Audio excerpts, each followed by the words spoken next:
الحمدللہ قمری مہینے کی غالباً آج آخری تاریخ ہے۔ کل سے ماہ ربیع الاول شریف بھی یکم تاریخ ہوگی غالباً، اور آج 14 اگست ملک عزیز پاکستان کی آزادی کا دن ہے، جو ملک کے طول و عرض میں جس کی آزادی کو خوشی کے ساتھ تعبیر کیا جا رہا ہے اور منایا جا رہا ہے۔ وطن عزیز پاکستان 27 رمضان المبارک 1947 14 اگست کو مرز وجود میں آیا۔ اس کے لیے عرصہ دراز تقریباً 1 صدی کے قریب اس سے پہلے بزرگان دین نے دلوں میں تڑپ رکھی اور کوششیں کیں، اور پھر جا کر یہ 1947 میں مرز وجود میں آیا۔ اس سے لے کے اب تک اس 14 اگست کی تاریخ کو خوشی کے ساتھ اور بڑی دھوم دھام سے ہم مناتے ہیں۔ میرے عزیزوں، دوستوں، بھائیوں، بزرگوں، ہمارے پاکستان کی آزادی کا تعلق صرف مخصوص زمین اور حصے کو چھڑوانا ہی مقصود نہیں تھا، بلکہ عقائد حقہ اور نظریات پاکیزہ افکار تھیں جس کو ہم نے غیر مسلموں سے چھڑوانا تھا۔ اس لیے ہمارے بزرگوں نے اس کی کوششیں کاوشیں کیں۔ حضرت علامہ اقبال رحمۃ اللہ علیہ آپ نے خواب پیش کیا، اور حضرت محمد علی جناح رحمۃ اللہ علیہ آپ نے اس خواب کو سن کے پھر آپ اٹھے اور آپ نے کوششیں کیں اور اپنے ساتھیوں کو لے کے اس پاکستان کو بنایا۔ تو اس کو خالی صرف دشمن سے آزاد ہی نہیں کرنا تھا، بلکہ اس کے ساتھ ساتھ جو مقصد وطن تھا، مقصد پاکستان تھا، وہ کچھ اور تھا، تاکہ ہم غیر مسلموں سے آزاد ہو کے آزادی کے ساتھ اور فرحت کے ساتھ اپنے عقائد حقہ کا اظہار کریں گے، عبادت و ریاضت میں مصروف ہوں گے، اور جناب رسول اللہ صلی اللہ علیہ وسلم کے اسوہ حسنہ کے اوپر ہم چل سکیں گے۔ ان بزرگوں کے منشور یہ تھے۔ آج اس وقت جو صورتحال جیسے آج ہمیں دیکھنے کو مل رہی ہے کہ ہمارے نوجوان ساتھی، بیٹے، ہمارے بچے موٹر سائیکلوں کی بانسریاں نکال کے وہ روڈ کے اوپر اوور سپیڈ میں موٹر سائیکلیں دوڑا رہے ہیں، گاڑیاں دوڑا رہے ہیں، اپنے گریبان کھول کے وہ ٹراؤزر شرٹیں پہن کے، ہاتھوں میں کنگنے ڈال کے، ماتھوں پہ پٹیاں باندھ کے، ون ویلنگ کر کے، سکوٹروں کو آگے سے اٹھا کے کتنے ساتھی بچے جو جا چکے ہیں اور کتنے خدشات ہیں آج اس دن، آج اب کتنے ساتھی گریں گے، اور گھروں کی چھتوں کے اوپر، کوٹھوں چباروں پہ کتنے گیت گانے اور فوش آوازیں اور ان کی للکاریں اور بڑکیں ان کی سنائی دیں گی۔ اور آج اس دن کی لوگوں کو دکھالا دے کے اور کتنی کمینگیوں کو اور کتنے گناہوں کو سپورٹ کیا جائے گا، اور کتنے ڈیروں پہ، کتنی محفلوں میں آج رقص و سرود ہوگا، اور مختلف قسموں کے عیبوں میں آج گھریں گے۔ یہ مقصد نہیں تھا وطن عزیز کو الگ کرنے کا، یہ مقصد نہیں تھا کہ آنے والی قوم آوارہ ہو جائے گی، ہمارے بچے باغی ہو جائیں گے، یہ سرکش ہو جائیں گے، یہ ہندوؤں کو دیکھ کے ان کی پیروی کریں گے، یہ سکھوں کو دیکھ کے ان کی طرح یہ بھی اسی ڈیزائن میں یہ بھی رچ بس جائیں گے۔ یہ مقصود نہیں تھا وطن عزیز کو بنانے کا۔ لیکن آج ہمارے ماحول اور معاشرے میں جو کچھ ہو رہا ہے، جو کچھ چل رہا ہے، جو ہمارے ہی بچے ہمارے ہی پڑوس سے، ہمارے ہی ہمسائیگی میں جو اٹھ کے لوگ کام کر رہے ہیں، یہ سارا کچھ یہ جو میں آپ کے سامنے ٹکڑا بیان کر رہا ہوں، یہ مقصد پاکستان کے خلاف ہے، یہ نظریہ پاکستان کے خلاف ہے، اور حتیٰ کہ اس کے ساتھ ساتھ پھر جو اس سے بھی کبھی اور اس سے بھی جو بڑے جو ظلم اور زیادتی ہے کہ آج اس ملک کو تو الگ کیا تھا کہ اس کے اندر نفاذ شریعت مصطفیٰ صلی اللہ علیہ وسلم ہوگا، اس کے اندر نظام مصطفیٰ آئے گا۔ اس سے الگ تو اس لیے کیا تھا کہ وہ نظام آئے گا، لیکن آج کام الٹا ہو گیا۔ آج وہ نظام ہمیں دور دور تک اس ملک کے اندر وہ نظر نہیں آ رہا۔ سابقہ سالوں میں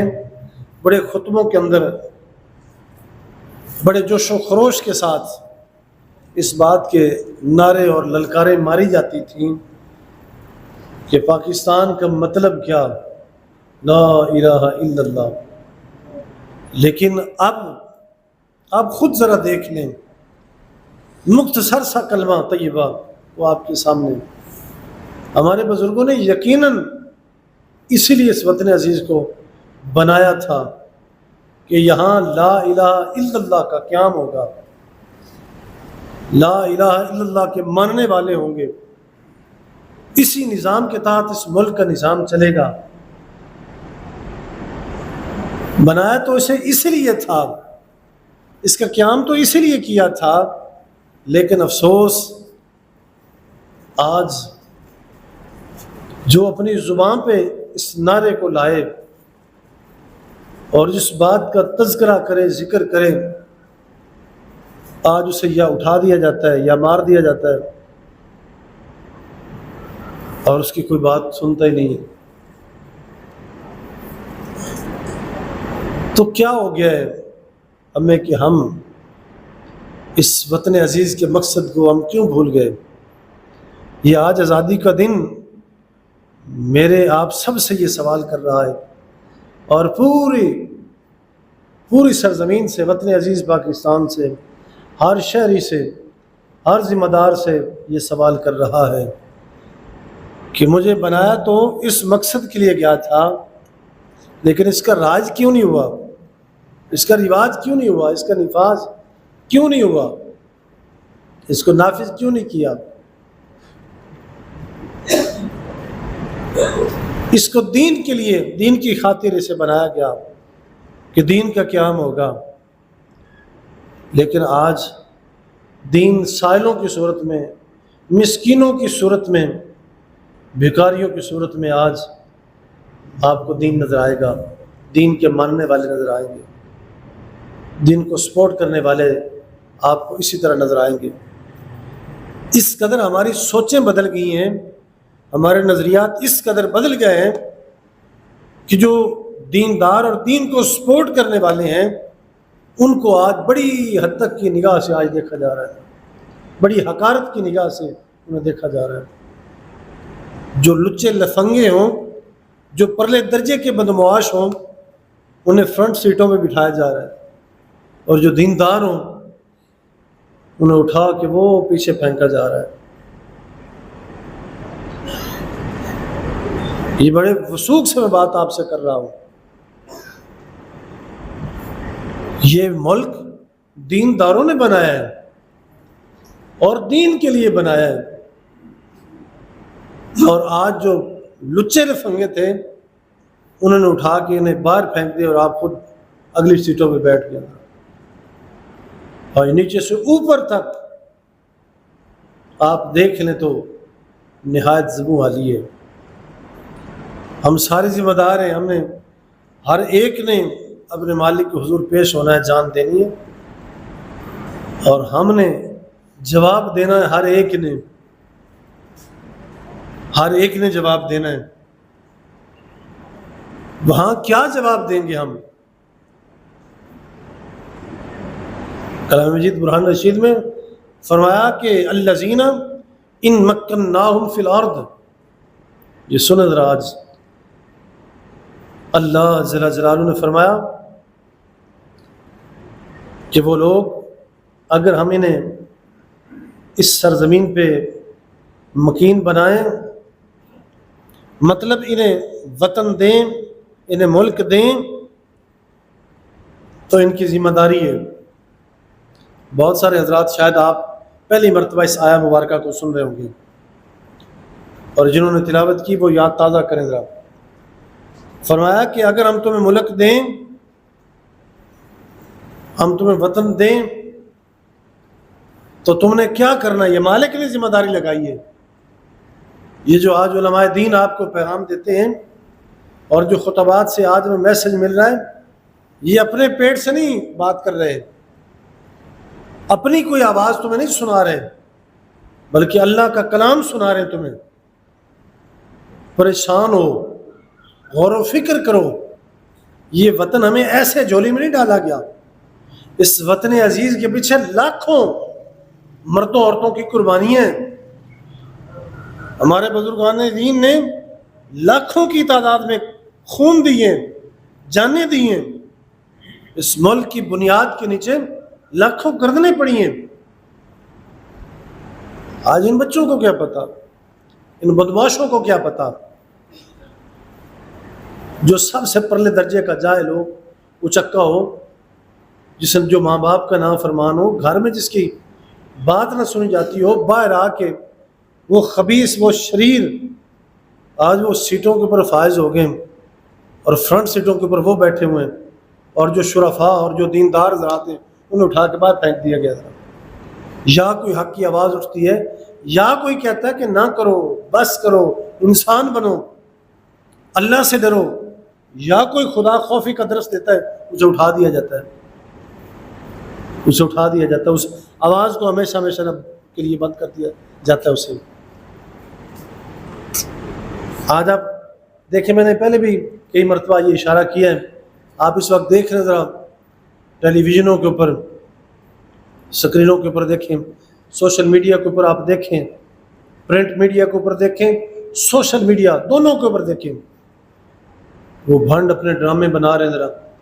ڈرامے بڑی آب و تاب کے ساتھ چل رہے ہیں، کوئی لحاظ نہیں کسی مرد کا، کسی عورت کا، کسی پردہ دار کا۔ گھر میں وہ بیٹھ کے پروگرام نہیں دیکھ سکتے، پورا سوشل میڈیا بھرا پڑا ہے۔ پرنٹ میڈیا آپ دیکھیں ذرا، صبح سے شام تک، شام سے صبح تک کی نشریات کے اندر وہ بھنڈ لگے ہوئے، اکھاڑے مجرے ہو رہے ہیں، ذرا بظاہر سکرین کے اوپر کھلم کھلا آئے دن اتنی برہنگی، اتنا ننگا پن ہوتا جا رہا ہے. مرد عورتوں کو چھیڑ رہے، تنگ کر رہے، عورتیں مردوں کو چھیڑ رہی. وہ سارے ہمارے حضرات ہر گھر کے اندر وہ دیکھا جا رہا ہے پروگرام. گالم گلوچ، فوش باتیں، ننگی باتیں، ذرا کوئی تمیز نہیں، کوئی پردہ نہیں، کھلم کھلا سارا کچھ چل رہا تھا. بازار گرم ہے. ذرا ہمیں خیر کیسے ہو سکتی ہے جب پورا معاشرہ، پورا ماحول، پورا وطن آج طاغوت کے قبضے میں ہے؟ ہمیں رہائی کیسے مل سکتی ہے؟ ہم کیسے بچ سکتے ہیں؟ سارے دن دیہڑے وہ پروگرام دیکھ کے پھر بھی ان گھروں سے حاجی صاحب ٹوپی کر کے مسجد میں آ جاتے ہیں. سارا دن کیبل چل رہی ہے، پروگرام چل رہے ہیں، اور پھر نماز کا وقت ہوتا ہے، حاجی صاحب بابے اور